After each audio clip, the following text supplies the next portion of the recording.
Trying to remember where the chat comes from, at the top or the bottom.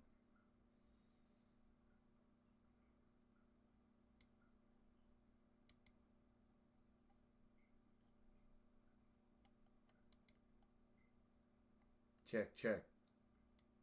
Check, check.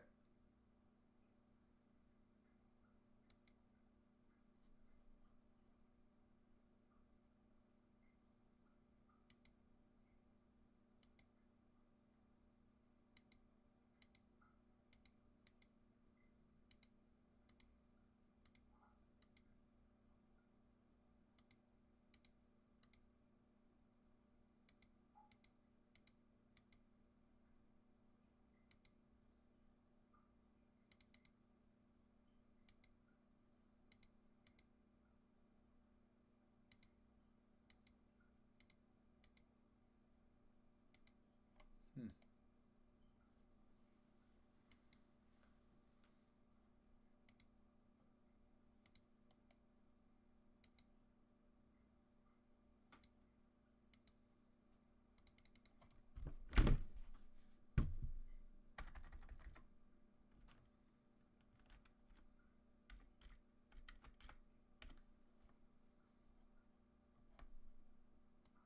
Just so you can see what I'm working with here. Actually, wait a second.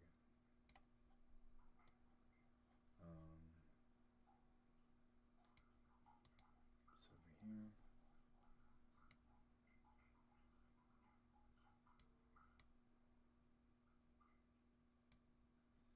Do that.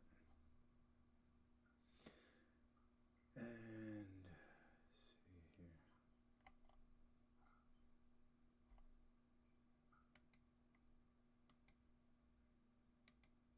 Okay.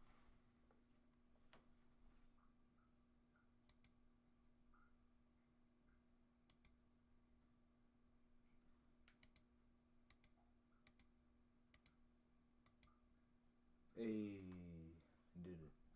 All right. Now, okay.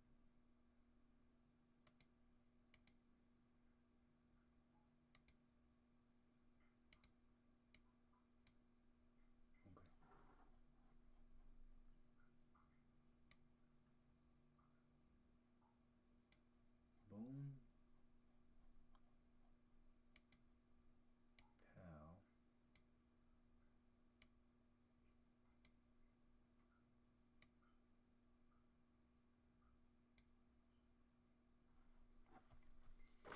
All right.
All right.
Alright, so this is a hand roll. I'm using an untoasted nori sheet.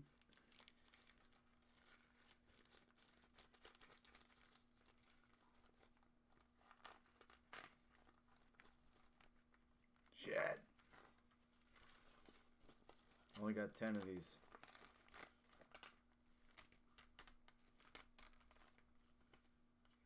Expensive. Alright, and now got some arugula. And we'll just look here.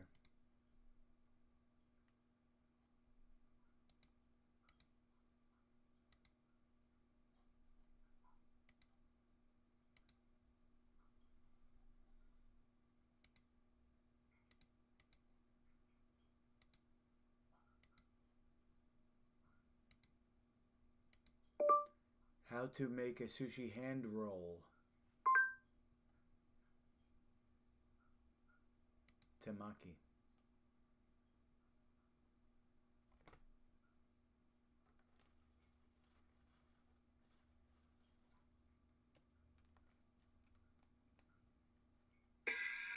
Hello, I'm Chef Joe. Welcome to my sushi lesson. Today I'm going to show you how to make a hand roll. Let's get started. You will need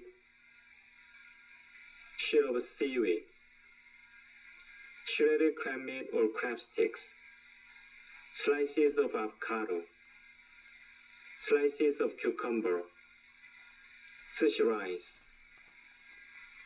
bowl of water. Do not make a hand roll on a cutting board. Usually the board is wet, so the seaweed will get soggy.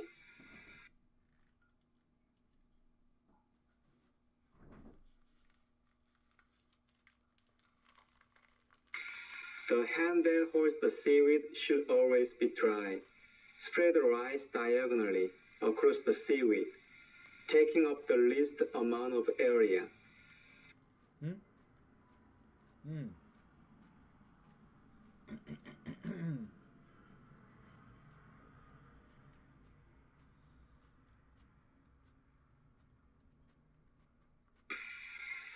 Place all the ingredients in the same direction as the rice. Whoops.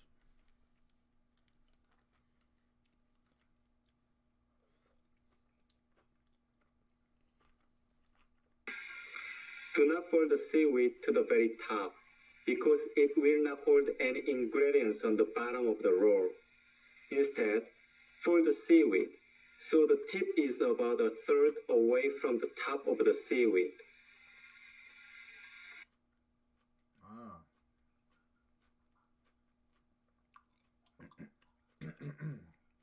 Oh, okay. I see. Keep the hand with the roll still while folding the roll with your open hand.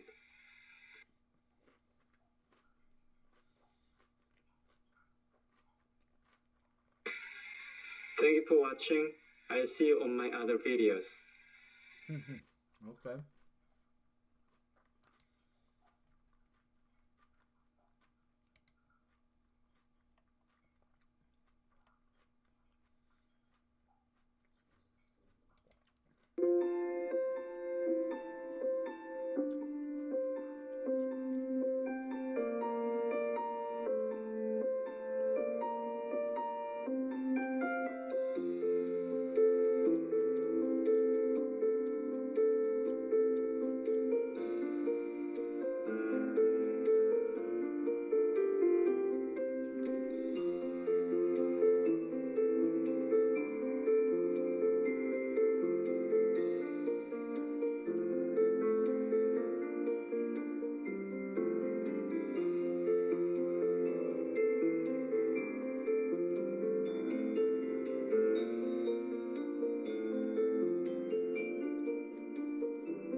The misconception, empathy equals weakness at the heart of successful negotiation, is the application of tactical empathy registered.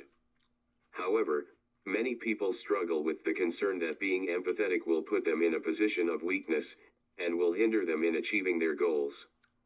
They mistakenly believe that empathy means being a doormat, giving in to others' demands, and sacrificing their own needs. In reality, empathy is a powerful tool that, when used tactically, can help you create the opportunity to negotiate for what you want while maintaining strong relationships and achieving better outcomes. Using tactical empathy registered to focus on the needs of the other side does not make you weak. Quite the opposite is true. It allows you to gauge what is important to them, which can guide you to a more collaborative result that will benefit both parties. Often I get approached by people who say using empathy in a difficult conversation or negotiation makes them feel weak. They tell me things like, it doesn't feel like I'm coming from a position of power, or the other side could view me as soft or too touchy-feely. What they don't understand is that this is their perception, not that of their counterpart. Transforming from doormat to confident negotiator, a correction to your mindset will fix this problem. The way we frame conversations in our own minds can set us up for both failure and success. If you tell yourself you are coming from a position of weakness, that's where you'll be. If you remind yourself that gathering information from the other side and figuring out what is important to them gives you what you need to form a trust-based influence, you will be arming yourself with everything you need to get the outcome that will work best for you and your counterpart. One of the biggest mistakes we make is getting so stuck in our own heads and being so worried about how we look, we miss the fact that showing vulnerability does not make us weak. It makes us human. When you appear human to the other side, you lessen the threat they may see you as. This lowers your chances of triggering your counterpart and keeps them in a positive mindset. Remember, your mind works 31% more efficiently in a positive state. Keeping your counterpart positive will lead to better outcomes. The application of tactical empathy registered is not exhibiting vulnerability, nor is it about being submissive or giving in to the other side's demands. It's about understanding their perspective, concerns, and motivations. By actively listening and demonstrating genuine interest in their point of view, you create an environment of trust and openness. This, in turn, encourages your counterpart to share more information, and most importantly, it encourages reciprocity, which is critical when it is your turn to make your ask. The key to successfully using tactical empathy registered in a negotiation or difficult conversation is to focus on gathering information.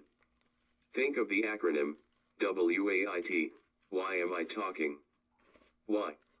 Am I talking? Effective application of tactical empathy registered gets the other side talking.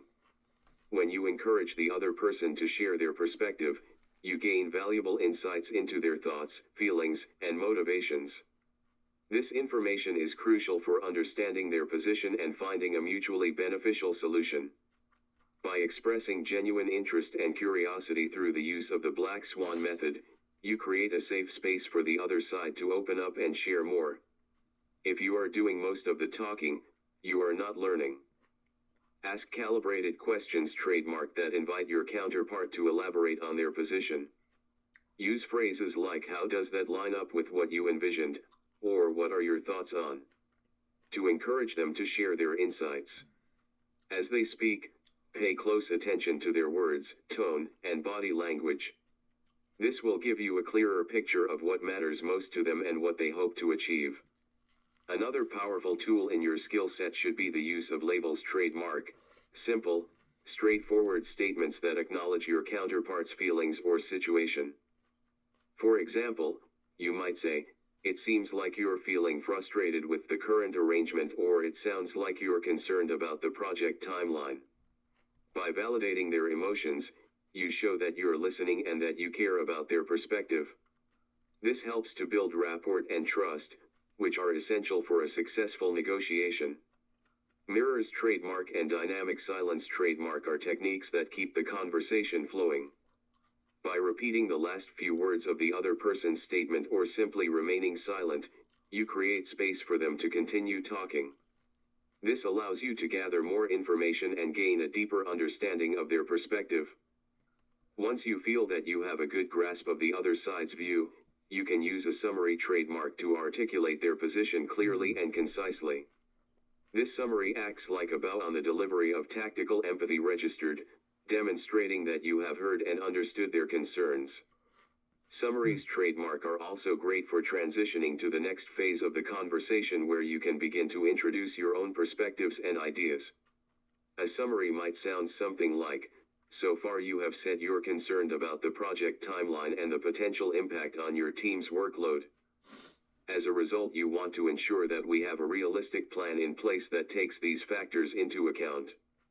This creates an opportunity for them to confirm, clarify, or elaborate further. When you receive confirmation, it is the opportune time for you to transition into your ask. Learn everything you need to know about mastering your tone of voice. The power of trust-based influence. It's important to remember that using tactical empathy registered doesn't mean agreeing with everything your counterpart says. You can acknowledge their feelings and concerns without necessarily sharing their opinion or even liking them. As you navigate the conversation, be mindful of your own emotional state. If you find yourself getting defensive or frustrated, take a moment to step back and reframe your mindset. By maintaining a positive, collaborative attitude, you'll be better equipped to handle any challenges that arise and to steer the conversation in a productive direction. Ultimately, using tactical empathy registered in a negotiation or difficult conversation is about building a strong, trust-based relationship with your counterpart. It isn't about being weak or giving in. It's about understanding and connecting with others to create the opportunity to ask for what you want. By demonstrating a genuine understanding of their perspective, you produce an environment where both parties feel heard and respected.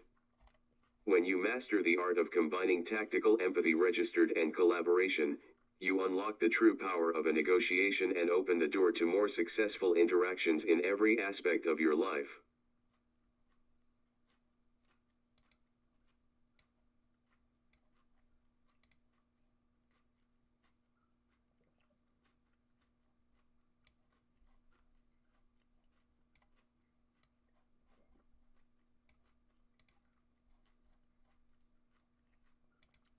Okay.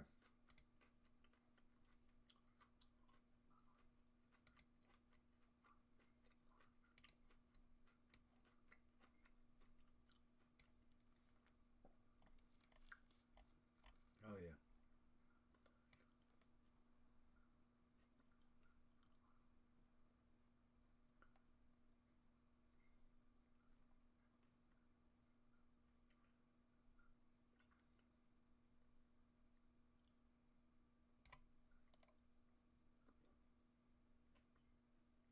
The U.S. Drug Enforcement Administration, DEA, plans to reclassify marijuana as a Schedule III drug, a category that includes Tylenol with codeine, once its proposal has been reviewed by the White House Office of Management and Budget.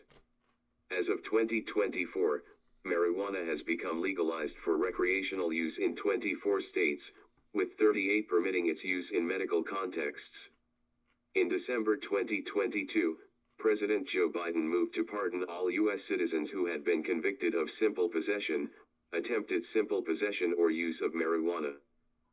Despite its legalization in some states, the drug remained classified by the federal government as a Schedule I substance or drugs defined as having no currently accepted medical use or a high potential for abuse along with other drugs like heroin, ecstasy, and LSD. However, the Health and Human Services Department, HHS, recently recommended that marijuana be reclassified, the Associated Press reported, a move that the DEA is moving to approve. After the White House signs the DEA's proposal, the DEA will start a public comment period before finalizing the change.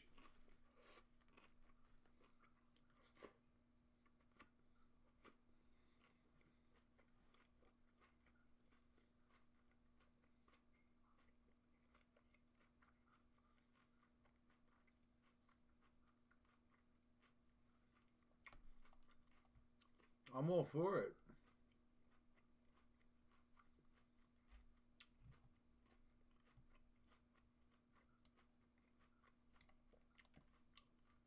Obviously. As previously shared, HHS has concluded their independent review, guided by the evidence, an HHS spokesperson told Newsweek. The scheduling review documents reflect HHS evaluation of the scientific and medical evidence and its scheduling recommendation to the Department of Justice. The scheduling review is now with DOJ.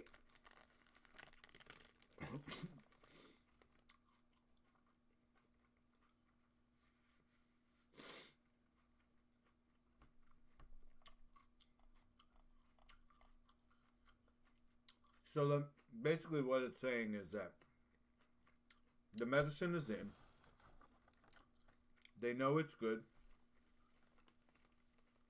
Now the bureaucracy's got to catch up. This DEA stuff. It's like, you know,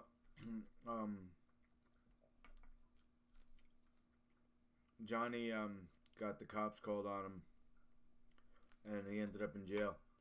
Turns out Johnny was innocent. They can't just let him out of jail. They still got to file the paperwork. Something like that. All these people in jail for weed, though, huh? RFK's gonna get him out.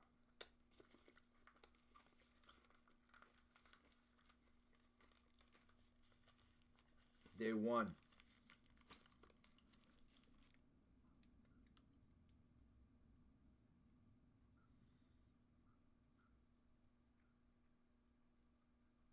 Oh, it's green.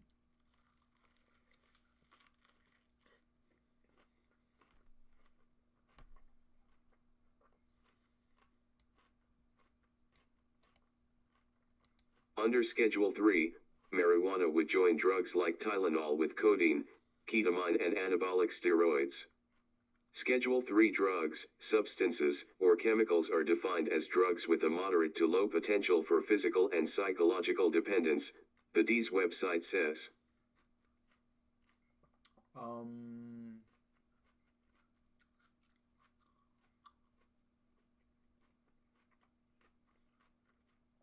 I don't think codeine and steroids are non-addictive.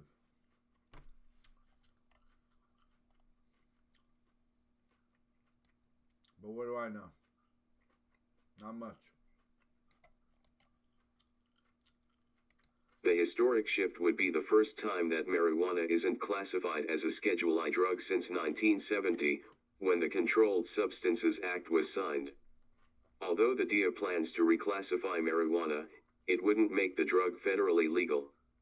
Sean Hauser, a partner at national cannabis law firm Vicente LLP, told Newsweek that the change underscores the importance of state medical marijuana programs and state reforms. FDA's acknowledgement of the medical efficacy of cannabis and relatively low potential for abuse is one of the most significant shifts in drug policy in this century, Hauser said. That the federal government considered the widespread medical use in state medical marijuana programs underscores the impact of state reforms that have helped millions of patients. This is a very positive step towards the end of prohibition and for public health and signals that the Biden administration is poised to complete its expeditious review to reclassify cannabis, she said.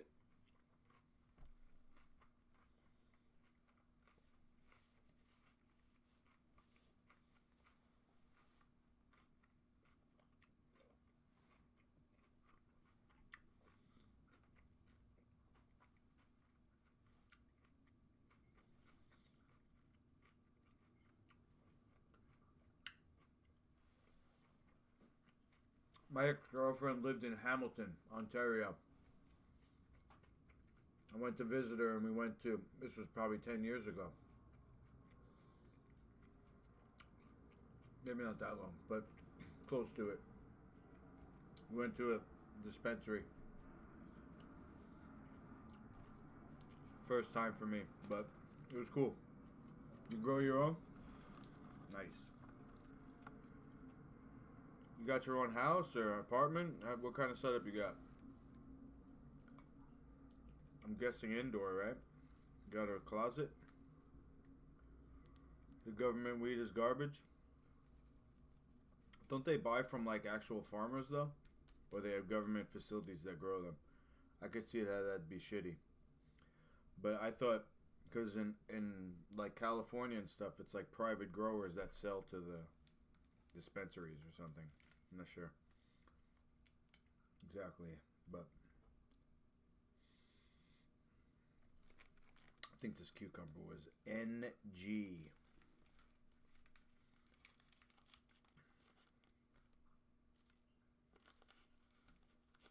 Yeah, they just buy? Okay.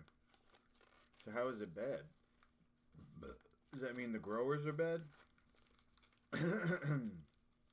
Oh, I see, because they're probably looking for a deal. The government buys cheap cheap shit, and they can't tell what's good.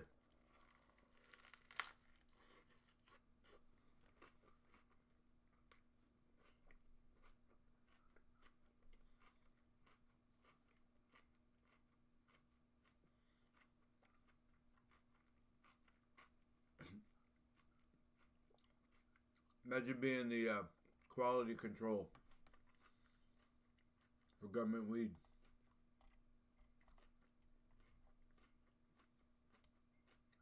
Nice.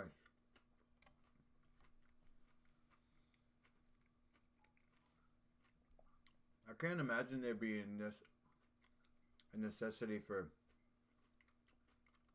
pesticides on weed, because it's a weed, you know. But who knows? You only grow and smoke pink kush. Okay.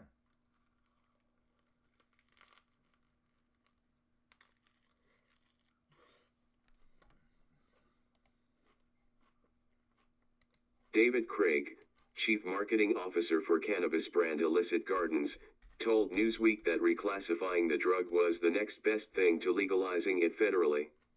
Today's historic rescheduling proves what cannabis enthusiasts have always known: cannabis is a legitimate medicine with proven uses, he said. If there's one thing cannabis businesses are, it's resourceful, and with these loosening of restrictions we can finally see what this industry really can do. Oh, okay.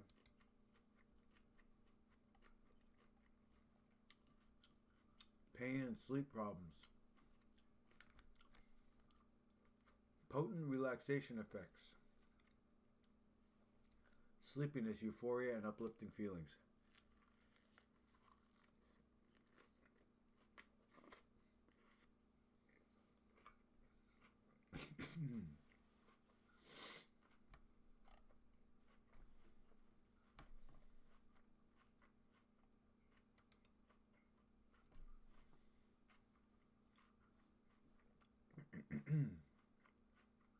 Whoa.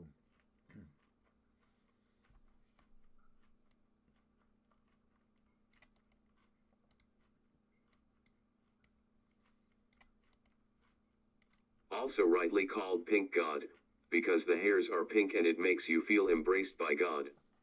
Grown and produced right across the country, this well-known strain is a huge hit in Canada and the second most searched for strain among Canadian readers, right after Blue Dream.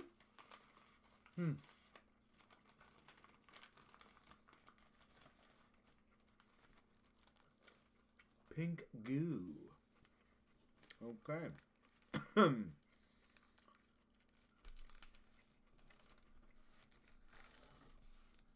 That sounds good. The pink goo sounds good. Lame joke.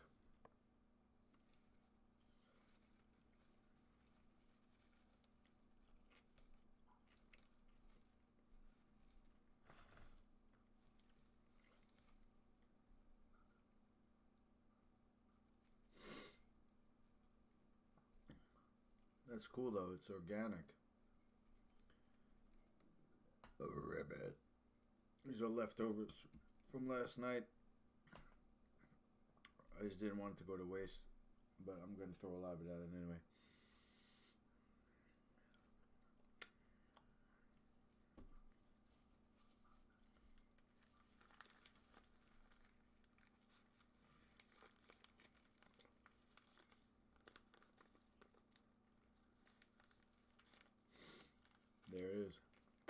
That's a perfect one.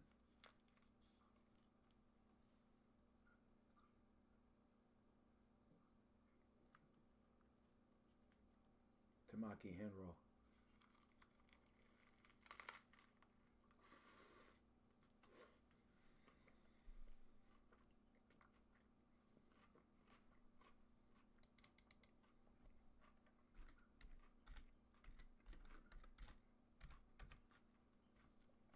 Oh.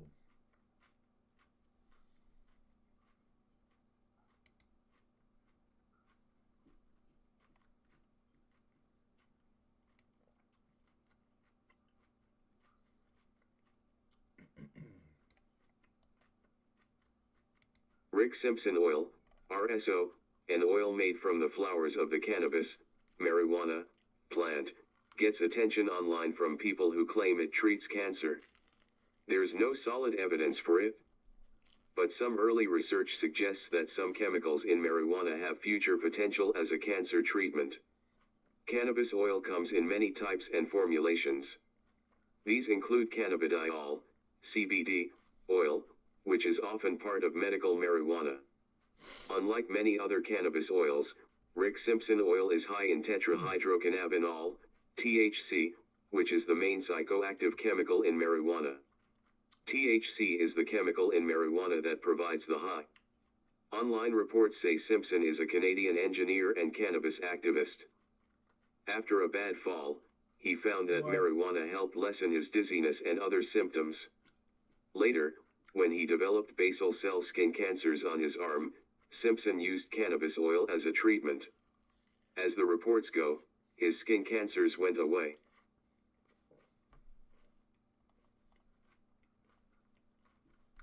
Just eating to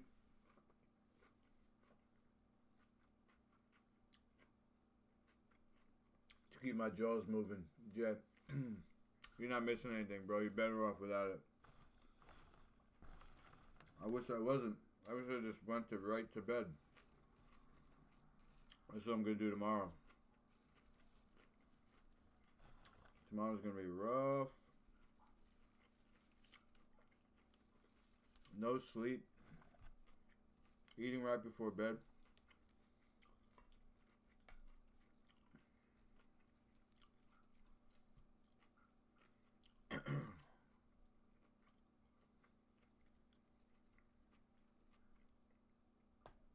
What kind of champion am I?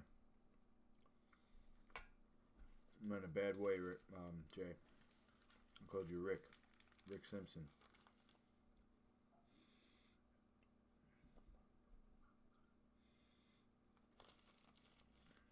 You know, there was a moldy piece on the cucumber and I just peeled it off, and when there's a moldy piece, the whole rest of the cucumber is molded anyway.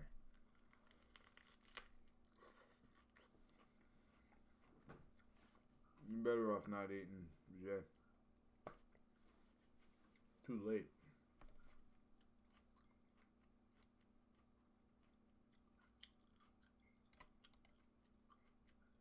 What is Rick Simpson oil? RSO is an oil made by washing cannabis buds with a solvent, such as pure light naphtha, and then boiling off the solvent, leaving behind the oil. RSO is not a branded product. That means there's no one Rick Simpson oil for sale. On his website, Simpson explains how to make his namesake oil. But he does not sell a version of the oil for profit. Because RSO contains high levels of THC, it's illegal to buy in many places. But in states that have legalized marijuana either for personal use or for medical use, you can find RSO at cannabis dispensaries.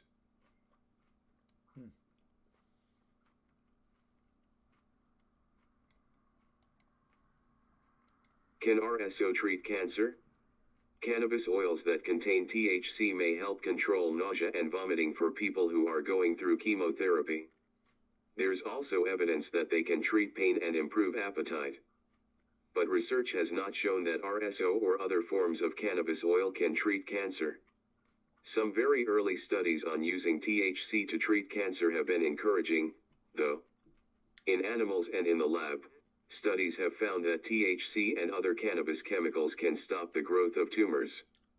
These lab studies have looked at cells related to lung, skin, breast, prostate, and other cancers. They found that cannabis can in some cases stop the cancer cells from spreading. Other research on THC and other cannabis compounds shows that they may kill off cancer cells while sparing healthy cells. Cannabis is generally safe. Common side effects include dizziness or memory problems.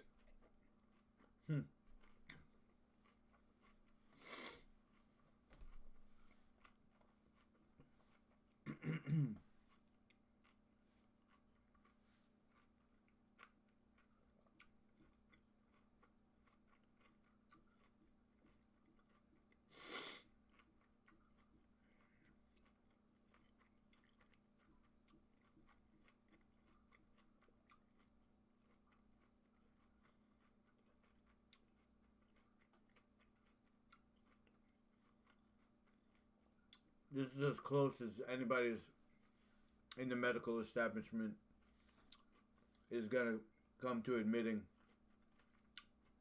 that you can heal naturally.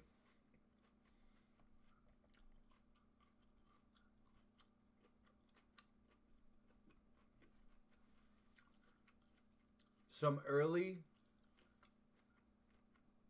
studies on THC to treat cancer have been encouraging. In the animals and in the lab, cannabis stops growth of tumors.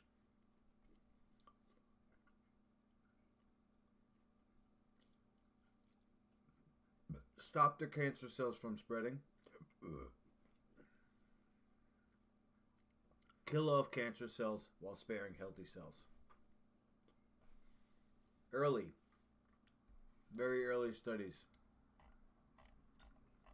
So what does that mean? 2022. That means that since then, the results have continued. Otherwise, I wouldn't have posted this article.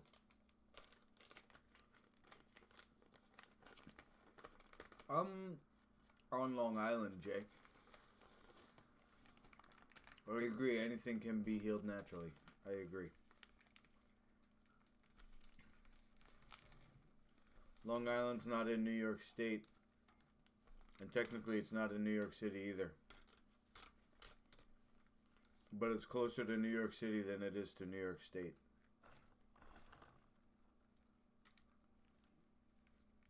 So if you didn't know, Manhattan is an island. And there's also Staten Island right in there. And then Long Island also. Long Island kind of sticks out further. Manhattan's kind of straight up and down.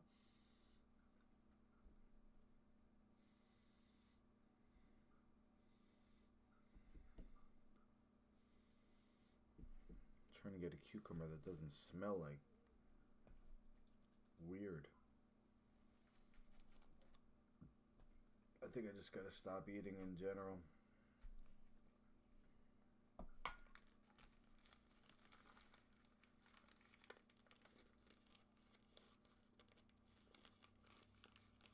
Sorry for making you hungry, Jay. Trust me. You don't want any of this.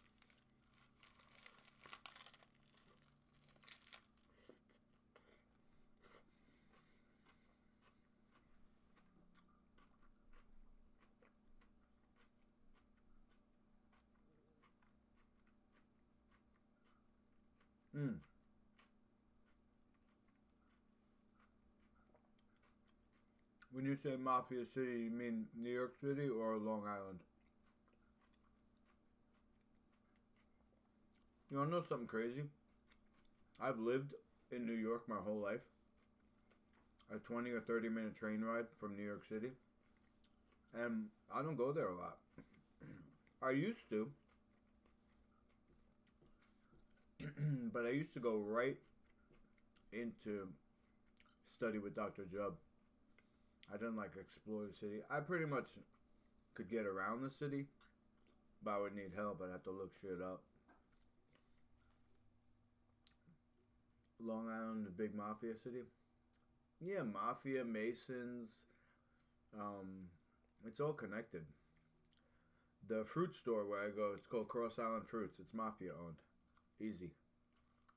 I mean, I don't know for sure, but it just seems like it.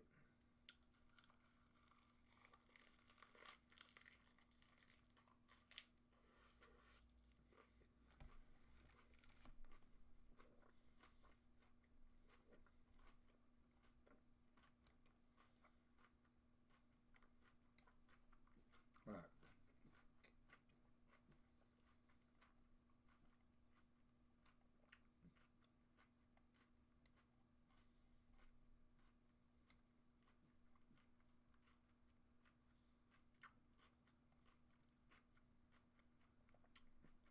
Big cities are dirty and the people are rude.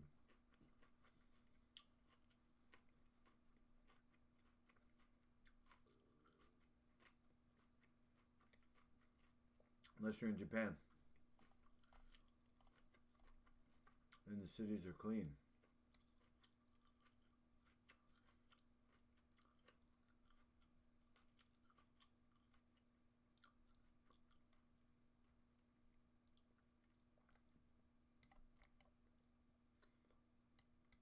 Scientists have found a downside to being popular, especially if you're a teenage girl. Getting enough sleep is essential for our mental and physical well-being. It helps us consolidate our memories and aids physical recovery, and not getting enough has been shown to contribute to heart disease, obesity, neurodegenerative disorders and depression. As a teenager, sleep is even more important, with the American Academy of Sleep Medicine recommending teenagers aged 13 to 18 sleeping 8 to 10 hours every night.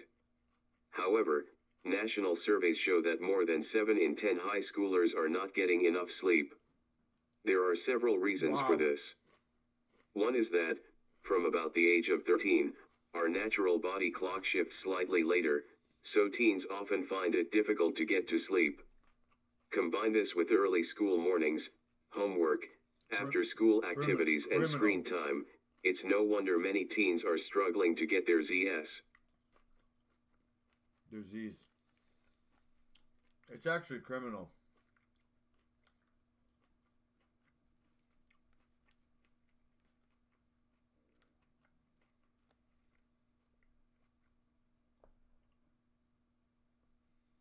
You know, the school system and all. Alright, last one. I'm not eating anymore. This is bullshit. Speaking of criminal, my sons are trapped in the school system and I'm sitting here fucking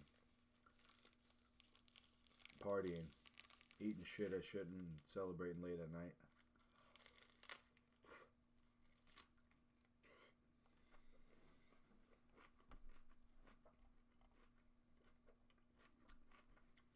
I gotta save them from this shit.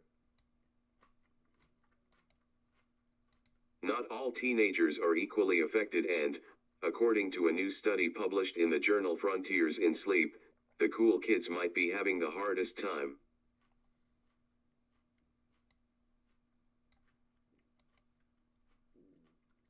We show that popular teenagers reported shorter sleep duration, Serena Boteko, a sleep researcher at Örebro University in Sweden and first author of the new study, said in a statement. In particular, popular girls but not boys reported more insomnia symptoms. Their study investigated a sample of more than 1,300 Swedish teenagers aged 14 to 18. They were each asked to nominate up to 3 friends, and those who received the most nominations were considered to be the most popular. Interestingly, those who were considered to be the most popular slept less than their peers, up to 27 minutes for those who were considered the most popular. Oh my god. Really? 27 minutes?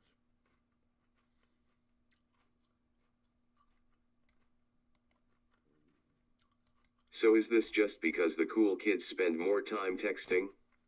Most interestingly, popularity also seems to negatively impact sleep both before and after the advent of smartphones, Boteko said. When analyzing girls and boys separately, more popular girls experience difficulties falling asleep, staying asleep, and often woke up too early. Popular boys, meanwhile, did not experience these symptoms to a significant extent. Exactly why these gender disparities exist is unclear, but the researchers suggest it might be something to do with the types of friendships girls and boys tend to have at that age. Girls express more care and concern with their friends and engage in helping behaviors more than boys, Vodeko said. This might mean they carry these concerns when it's time to fall asleep. Socializing is an important part of becoming an adult and, irrespective of popularity, these results add to a growing body of evidence that school schedules are not accommodating teenagers' sleep needs. Teenagers are arguably the most sleep-deprived population throughout the lifespan, Vodeko said. Previous studies show that 30 minutes of extra sleep can lead to improved mental health and better school performance.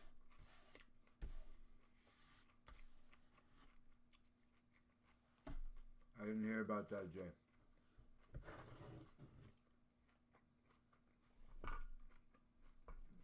What a horror. Sucks. Be right back.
Well done.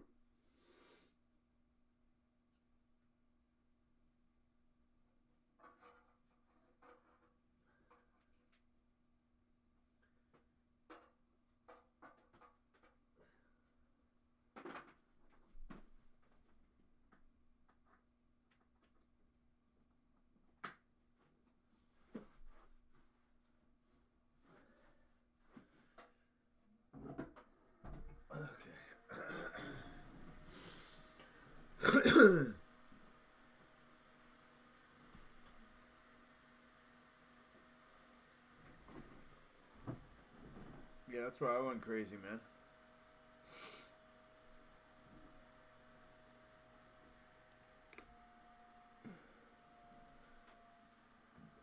That's why I went crazy when I lost custody and visitation with my sons.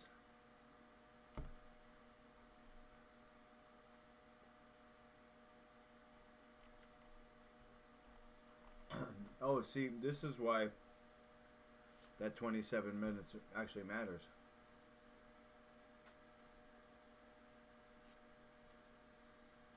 Previous studies show that 30 minutes can help. Alright. I'm corrected on that.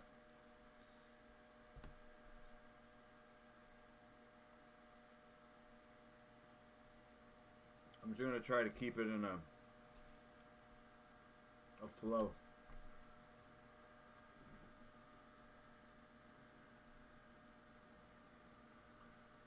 So we got what?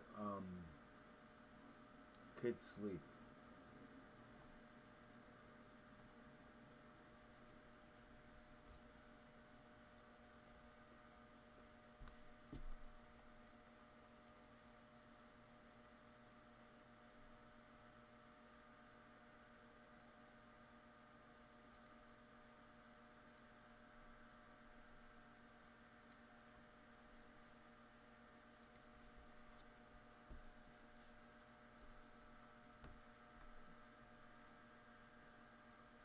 No way.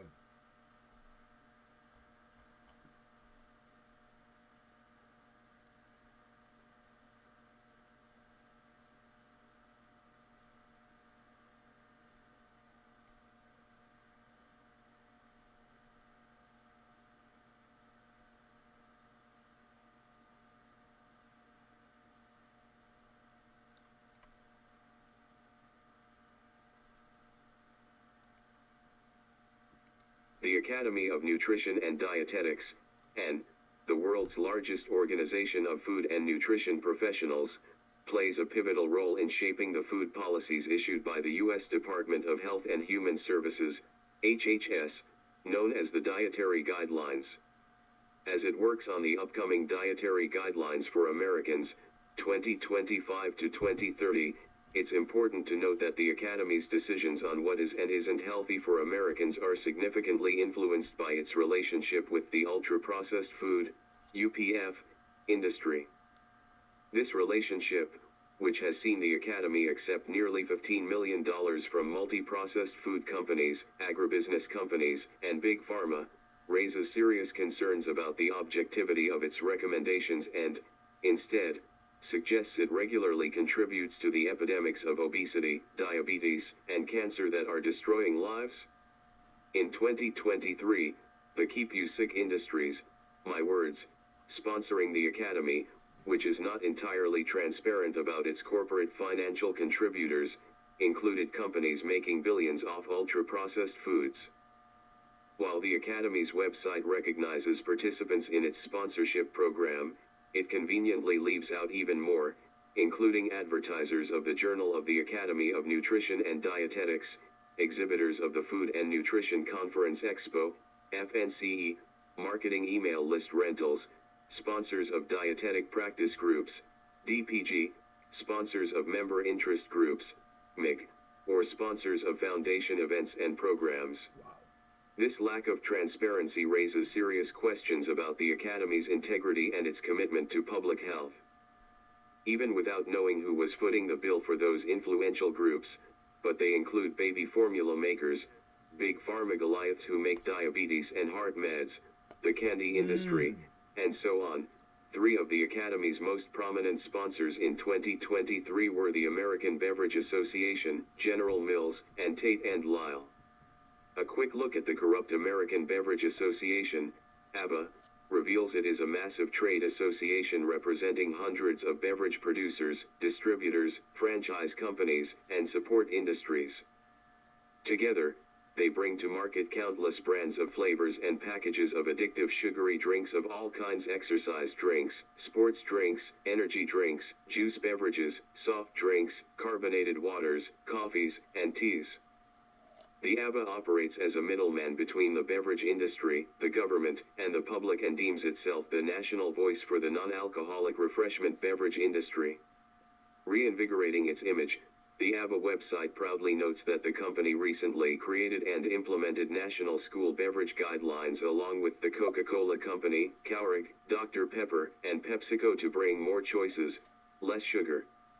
This seemingly positive initiative is overshadowed by the fact that they throw toxic aspartame and sucralose, which is genotoxic and breaks down human DNA in our kids' drinks to replace the sugar. Since the ABA sponsors the Academy, it can't be bothered to worry about the effects of those poisons. Sound familiar? It should. The same evil has been pushed into our kids with the deadly COVID-19 jabs. In fact, like the mRNA propaganda, the ABA even paid registered dietitian partners of the Academy to jump on social media and promote the safety of these toxic sweeteners, a clear manipulation of public opinion and an utter betrayal of their duty to protect public health. Moving on to General Mills, for those aware, it is hard not to associate the gigantic conglomerate with the rampant use of GMOs and cancer-causing glyphosate.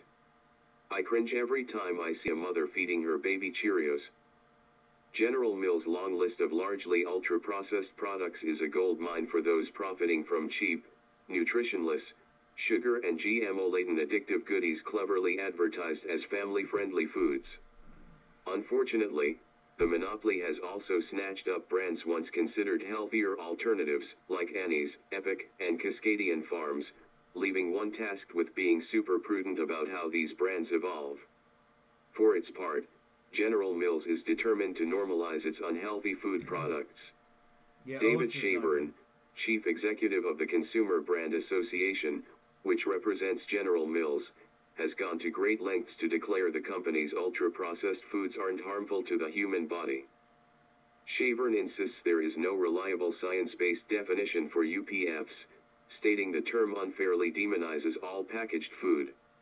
On behalf of General Mills, Shavern wrote last November, ultra-processed has infiltrated hashtags and trending topics, appearing in news feeds as a boogeyman set on undermining consumers' autonomy to choose what best suits their dietary needs.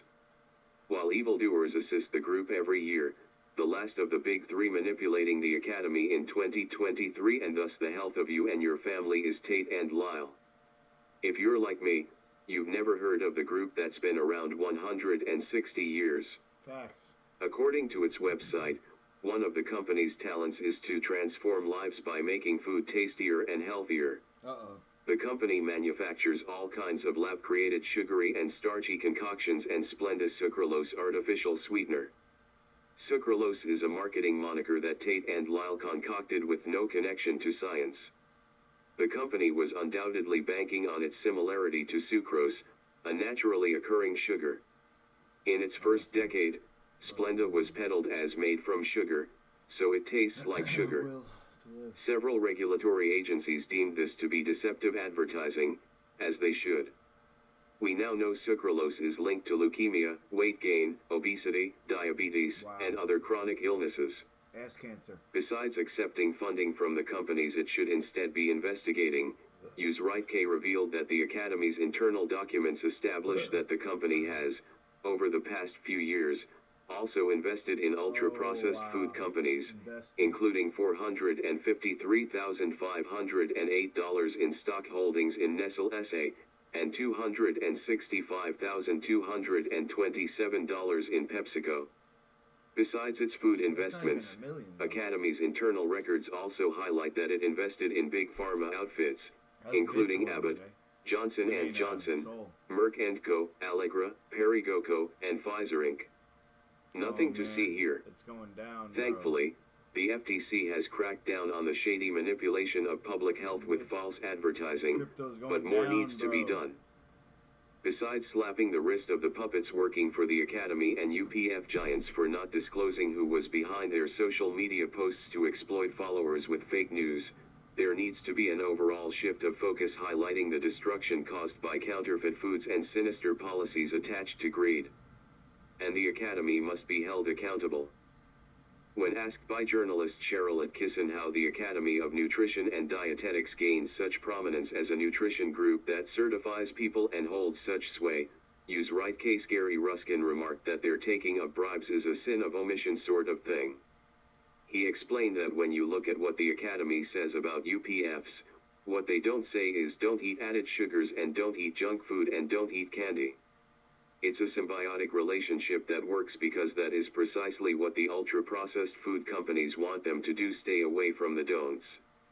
Considering the fact Americans eat more UPFs than any other nation, UPFs make up a whopping 67% of the calories that our kids eat. The problem is that it comes at the expense of the nation's crumbling health. Ruskin shared, the Academy of Nutrition and Dietetics has got to go clean and stop taking corrupt money from the ultra-processed food industry.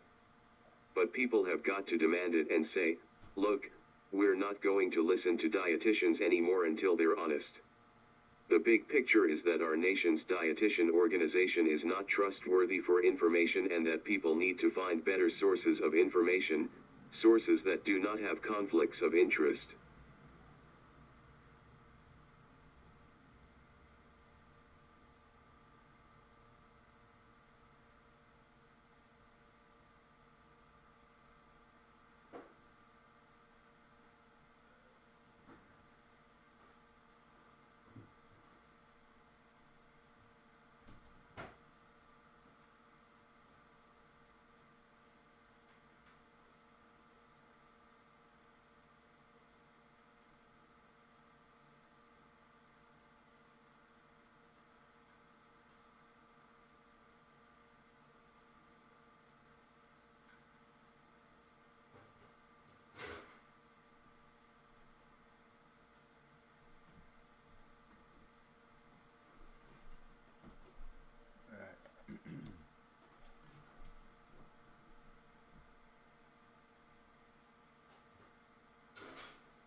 gonna be a bad week.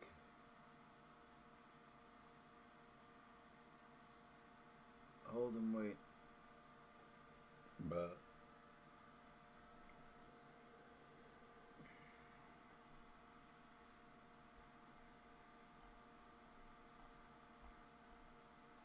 Alright.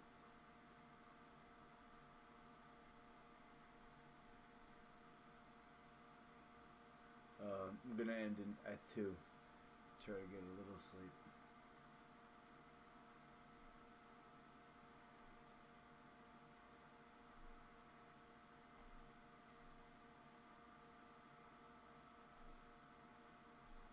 Uh-oh.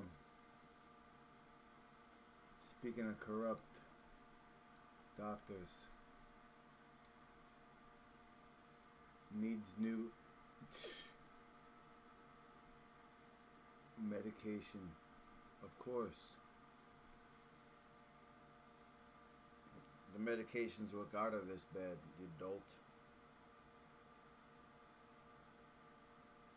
You ever heard that song by Oasis? The drugs don't work, they just make it worse, and I know I see your face again. Like, I'm just being honest with you, like, whenever I would go to, like, certain countries, their weed was so fucking garbage, we would get some hash, and the hash would, like, take it to another level. Do you find yourself getting in arguments with a lot of Europeans about Yes. putting tobacco I in hate their that joint? shit. I do too. Wait, what is this? They put fucking cigarettes in they fucking weed. Yeah, and they you mix- hit it, it's like a hell of a head rush. Yeah. If you're not careful, that shit'll blow your fucking head Oh, off. it's crazy. Why would they ruin weed? with They, tobacco? that's exactly what they think. Like, oh, I'm taking it and kind of expanding it and Yeah. stretching it out and taking a little bit of it's a weed. money thing, kind of- maybe, too. And then they put a little bit of weed and a And lot so of much bit of fucking tobacco, tobacco. yeah. And you don't want to take Terrible. tobacco into your lungs, right? No. Fuck no. But it also doesn't get you high the It same way. gives you a at head all. rush. Yeah, It's fucking you up. Because if I took a hit of a cigarette like that way and I went, Yes, The that's whole exactly chest gonna blow up. Yeah. That's what they're doing. Yeah. Like, I'm just being honest with you. Like, whenever I would go to, Huh. like, certain countries,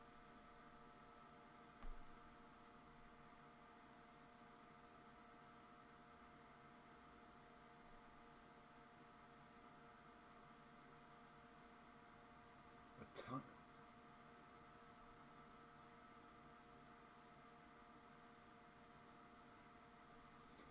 The drugs don't work.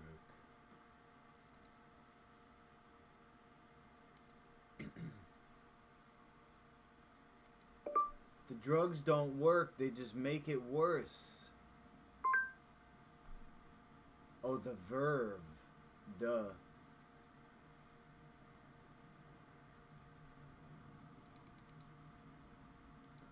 The Verve, drugs don't work, acoustic male.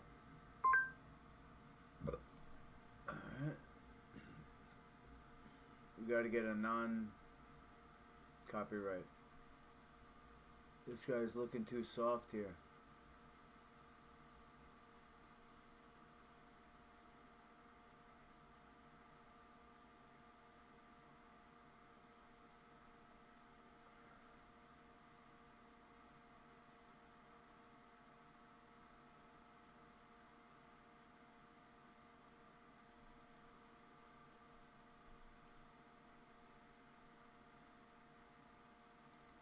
This guy looks like he's putting something into it on this one at least. two, Bittersweet three.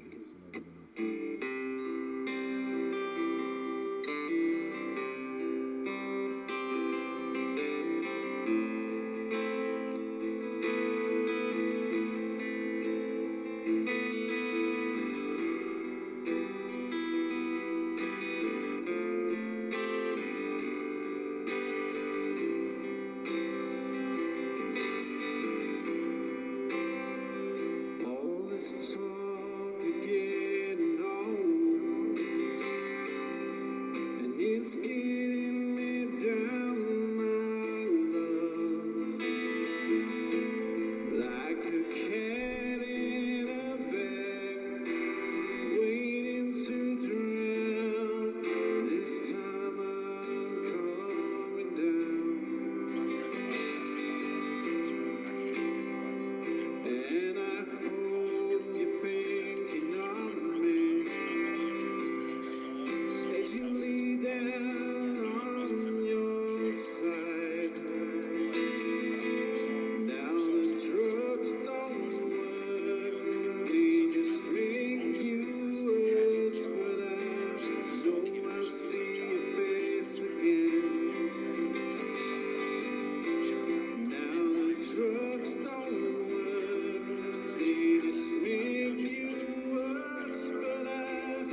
depressing.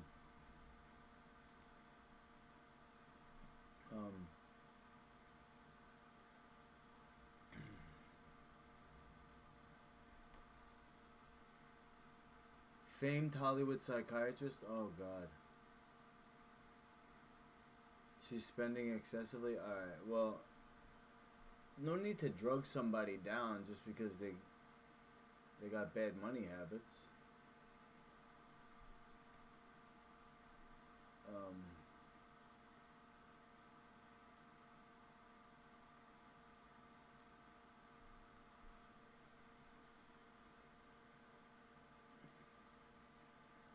He says he'd force these drugs into her system whether she liked it or not. This guy's a psycho. This guy's allowed to work talking like that?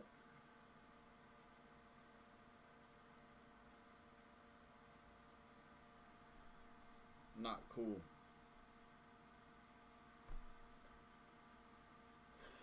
They just want to freaking turn everybody into a zombie with their pills, man. And their needles.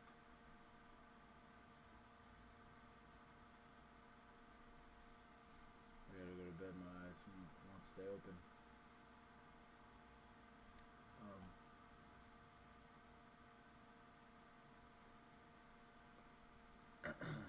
She needs, it's gonna sound like shitty and misogynist, but she needs a man. I think she needs a husband. I think she doesn't need conservatorship. Britney Spears doesn't need conservatorship. She needs a husband. Somebody who is not going to be like these boy toys that she gets off of her dance team. She needs a husband, and the word husband, definition of husband,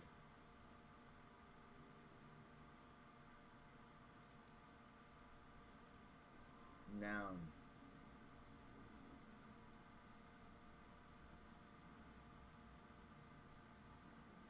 Master of a house.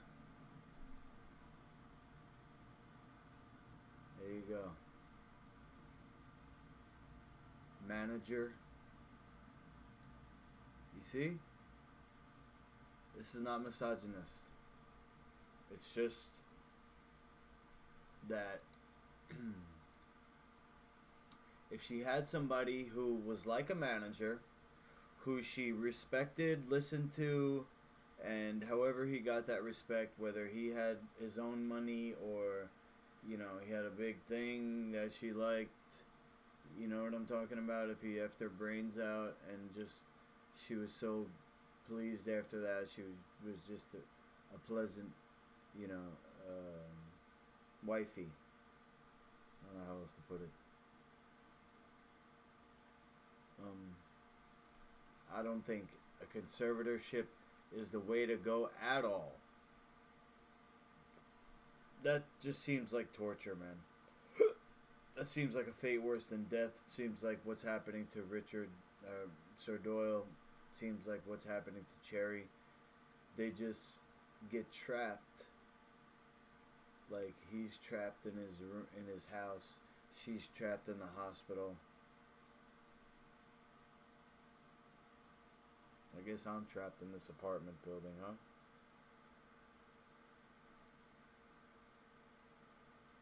I'm trapped in my station in life. Job warned me. He said, you know,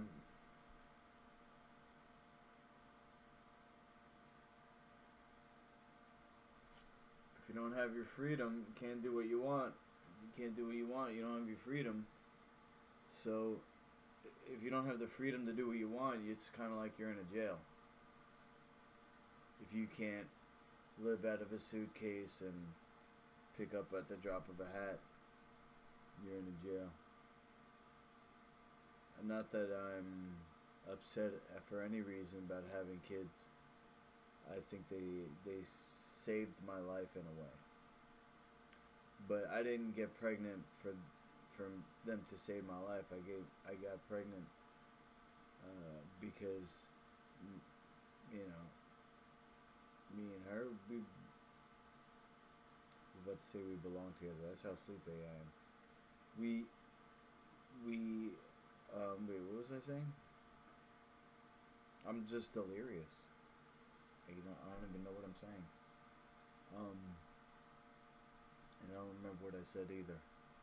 Ooh. Plausible deniability, right? Now I really gotta go down. But, hope to see you soon, Jay. Thanks for being here, man. Just do a quick check. Just so you know. I wanted to come on tonight, even though I was really tired. I was like, oh, yeah, it's gonna be embarrassing me eating. I'll just go to sleep after. But then, I was like, oh, you know what? Last night I did that. I just went right to bed after Sir Doyle left. But I'm like, I actually wish that I wish that I did at least one news story. It's something, you know? Everything is something. But what I'm doing is I'm building my view hours, hopefully. And my view hours are at 2841, which leaves 159. Wow. It's going down. It's still going down. That's why I'm just streaming like a madman. I'm just streaming everything that I can. Streaming, recording. It's like...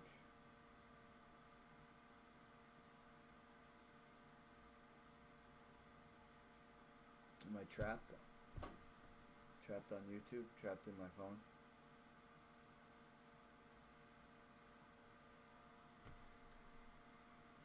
Hold on. I don't know. Seems like it. Trapped this device. Alright, well, another day. Hope to see you. Hit me up if anything.